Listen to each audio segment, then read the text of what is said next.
بسم الله الرحمن الرحيم الحمد لله رب العالمين والصلاة والسلام على أشرف الأنبياء والمرسلين نبينا محمد وعلى آله وصحبه أجمعين أما بعد السلام عليكم ورحمة الله وبركاته hürmetlik ustazlar ve qarindoshlar bugünkü dersimiz Hubbul Azim yani büyük söygü bu biraz yani uzun tema herhalde bir qancha bölüklerga bo'lib davomlashtiramiz bu büyük söygü degan yani Allah'ның söygüsüge erishish Allah'ның muhabbetiga erishish qanday qilgan vaqtida inson Allohning muhabbatiga erisha oladi. Buning sabablari qaysi? Buning uchun inson qanday qilish kerak? Bu to'g'rida tafsili to'xtalib o'tamiz. Kayfa tahsulu ala muhabbatillah? Ya'ni siz Allohning sevgisiga, Allohning muhabbatiga qanday erishsiz? Kayfa tanalu ridvanillahi tabaraka va taala? Ya'ni Alloh subhanahu va taolaning roziligiga qanday erishsiz? Kayfa takunu abdan lillahi azza va jalla? Ya'ni siz Alloh azza va jalla uchun yani qanday banda bo'lasiz? Ya'ni qaysi shakldagi hamda islomdagi eng katta talab Allohning sevgisiga erishish. Ya'ni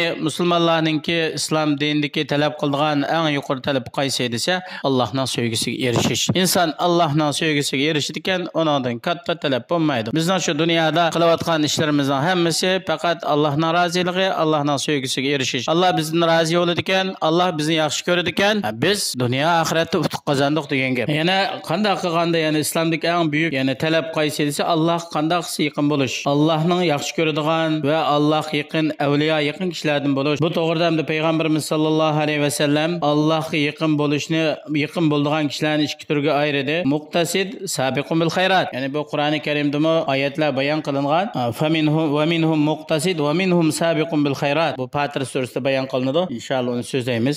Ya'ni Allohning avliyolari, Allohning yaqin kishilari, ya'ni birinchisi muqtasid. Muqtasid degan Alloh farz qilgan amal ibodatlarni to'liq ado qilgan. Sabiqun bil xayrat, yaxshilikqa ilgir bo'lg'ichi, musobiq qilg'ichi, ya'ni farz amallarni ado qilgandan sirt sunnat, nafla, mustahab, mubah, ya'ni barliq amallarni to'liq ado qilganlar. Imom Buxoriy rahimahulloh Abu Hurayra radhiyallohu anhudan bayon qilgan hadisda payg'ambarimiz sollallohu alayhi vasallam shunday deydi. Bu bir hadis qudusi. Alloh tabarak va taolo shunday deydi. Har qanday odam mening yaqin kishimni, mening avliyolarimni dushman tutadi ekan, bu odam menga urush e'lon qilgan bo'ldi. Yani biz yuqorida so'zlab o'tdik. Vali degan kim desa Allohning valisi degan Allah buyurgan 5 vaqt namozni ado qilgan, Ramazonning ro'zasini tutgan, mol mulkining zakatini bergan, iqtisodiy yetgan vaqtida Alloh uchun umrda bir qitim haj qilgan, yaxshilikni buyurgan, yomonlikdan to'sgan, halol yegan, haromdan yiroq bo'lgan, qatorliq va shu taqvodorlik sifatlarga erishgan kishi Allohningki avliyolaridan bo'ladi. Har qanday odam, mayli bu shaxsi bo'lsin, tashkilot bo'lsin, davlat bo'lsin, Allohning avliyolarini, Allohning yaqin kishilarini, mu'min bandalarni dushman tutadi ekan, bu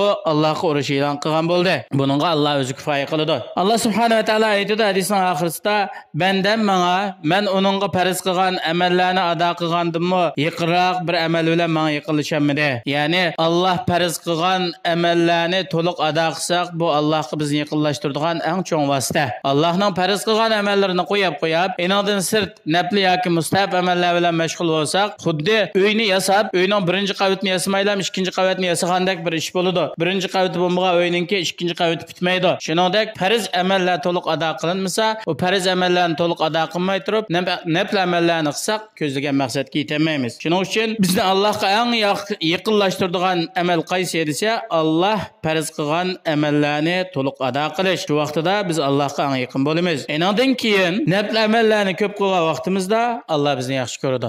Farz amallarni to'liq ado qilsak, Allohga yaqinlashimiz. Nafl amallarni ko'p qilsak, Alloh subhanahu va taolo bizni yaxshi ko'radi. Alloh aytadi: "Fa iza ahbabtuhu", men u bandamni yaxshi ko'rsam, Alloh bizni yaxshi ko'rgan vaqtida men u bandamningki anglaydigan quliqi bo'laman. Ya'ni Alloh subhanahu va taolo bizga anglash a'zolarimizni ato qildi. Alloh subhanahu va taolo biz shu anglash a'zolari so'zni anglagandek, Alloh bizga shunday yaqin bo'ladi va Alloh bizga ko'zdan iborat ko'radigan ne'matni ato qildi. Alloh yana men bandamning ko'radigan ko'zi bo'laman. Ya'ni Alloh bizga shu ko'zimizdek shunday yaqin va tutadigan qo'li bo'laman va mangadigan puti bo'laman. beraman. Ya'ni men bandamga shunda yaqin bo'laman. Agar bandam mendan bir narsa so'rasa, albatta men so'rag'inni beraman. Agar mendan biror ishdan ansirab panohlik talab qilsa, albatta men bandamga panohlik beraman. Bu hadisni Imom Buxoriy rahimahulloh kitobida keltirgan, bu 6502 nomerli hadis. Hamda bu hadisil viloya deb ataladi. Ya'ni Allohga yaqinlashishning hadisi edi. Buni nurg'un hadis ulamolari o'zining kitoblarida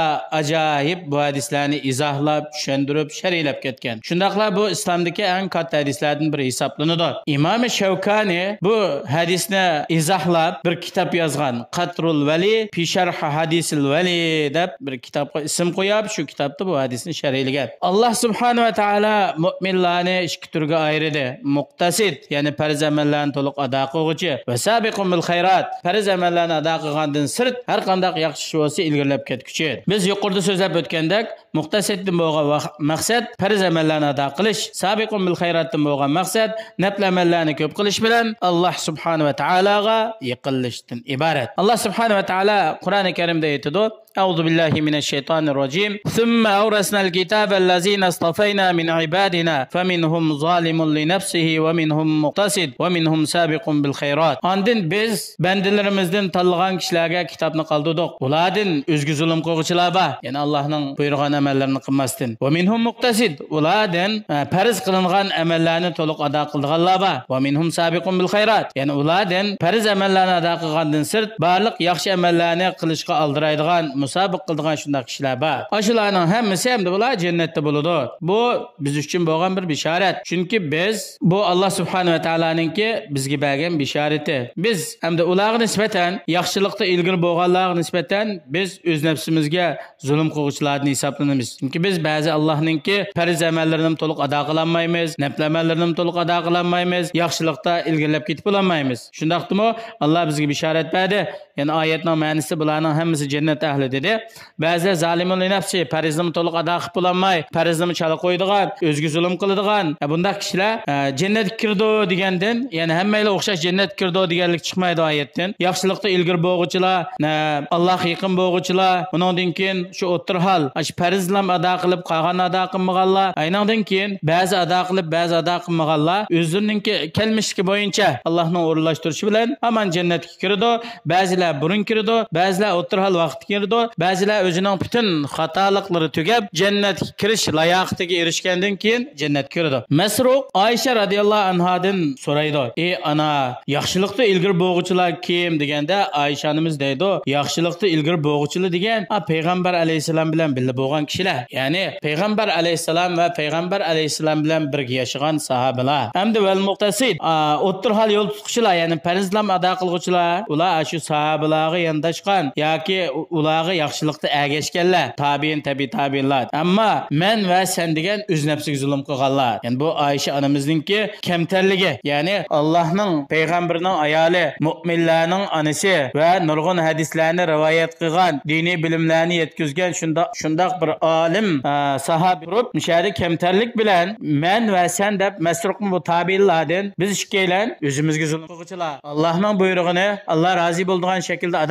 ado qilinmaganlar deb kamtarlik bilan bu oyatninki sharhisini bayon qildi. Alloh subhanahu va taolo hammamizni yaxshilikda ilgarilaydigan, musobiqlashadigan, Allohning yaxshi ko'rishiga erishish uchun kecha-kunduz tirishchanlik qiladigan haqiqiy taqvodor bandalarning qatoridan qilsin. Assalomu alaykum va rahmatullohi va barakatuh. Darsimiz shu bo'yicha davomlashadi. Bu birinchi qismi Allohning sevgisiga erishishninki. Oxiri bor.